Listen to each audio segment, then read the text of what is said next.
अकोल्यात भाजपतर्फे नैसर्गिक शेती या विषयावर एक दिवसीय कार्यशाळेचं आयोजन करण्यात आलं। या कार्यशाळेला अकोला जिल्ह्यातील विविध भागातील शेतकरी, कृषी तज्ज्ञ आणि पक्षाचे पदाधिकारी मोठ्या संख्येने उपस्थित होते।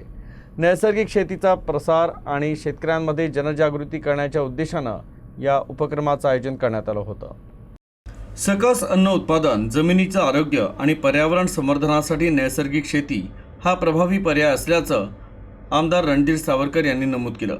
पंतप्रधानांचाही नैसर्गिक शेतीला प्रोत्साहन देण्याचा दृष्टिकोन असून देशातील अनेक भागात नैसर्गिक शेतीमुळे सकारात्मक परिणाम दिसून आल्याचं त्यांनी सांगितलं। शेतकऱ्यांना नैसर्गिक शेतीचे फायदे, आव्हानं आणि तिची गरज समजावून सांगण्यासाठी ही कार्यशाळा आयोजित करण्यात आली होती। नैसर्गिक शेती स्वीकारायची की नाही, तसंच आपल्या शेतीपैकी किती क्षेत्रात ती करायची हा निर्णय शेतकऱ्यांनी परिस्थितीनुसार घ्यावा असं मतही यावेळी व्यक्त करण्यात आलं। तर शेतकऱ्यांच्या प्रश्नांना उत्तर देत विविध तांत्रिक बाबींची माहिती देण्यात आली। मोदीजींच्या 12 वर्षाच्या कार्यकाळामध्ये त्यांनी जो अनुभव आला त्याच्यातून भारतीय शेती पद्धती आहे ती नैसर्गिक शेतीकडे आपल्याला वळवावं लागेल।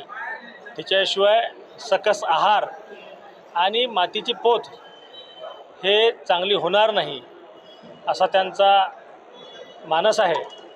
आणि जिथे जिथे नैसर्गिक शेती होऊन राहिली तिथे अतिउत्तम रिझल्ट्स आपल्याला मिळून राहिले। आता ते नैसर्गिक शेती करताना शेतकऱ्यांचं प्रबोधन करून त्यांना नैसर्गिक शेतीकडे वळवणं आणि ते करत असताना त्याचे फायदे आणि तोटे हे त्यांच्या लक्षात आणून देणं हाही आमचा एक राज्यकर्ते म्हणून मानस होता। आणि म्हणून नैसर्गिक शेती करायची की नाही, ते किती टक्के करायची आपल्या असलेल्या शेतीपैकी याचा निर्णय शेतकऱ्यांना जरी घ्यायचा असेल तरी त्याचा नो हाव ज्याला आपण म्हणतो त्या बाबतीत एक परिसंवाद आपण आयोजित केला होता। आणि त्या निमित्तानं नैसर्गिक शेती म्हणजे काय, त्याचे परिणाम आणि ते करण्याची पद्धत अशा 3 विषयामध्ये सखोल मार्गदर्शन कृषी विद्यापीठाच्या आमच्या चौरे मॅडम आणि कोंडे साहेब आणि कृषी विभागाचे आपले मुरलीधर इंगळे आणि तालुका कृषी अधिकारी भोरसाहेब यांनी सखोल मार्गदर्शन केलं। कृषी विज्ञान केंद्राची ही मंडळी अकोल्याची त्यामध्ये सामील होती।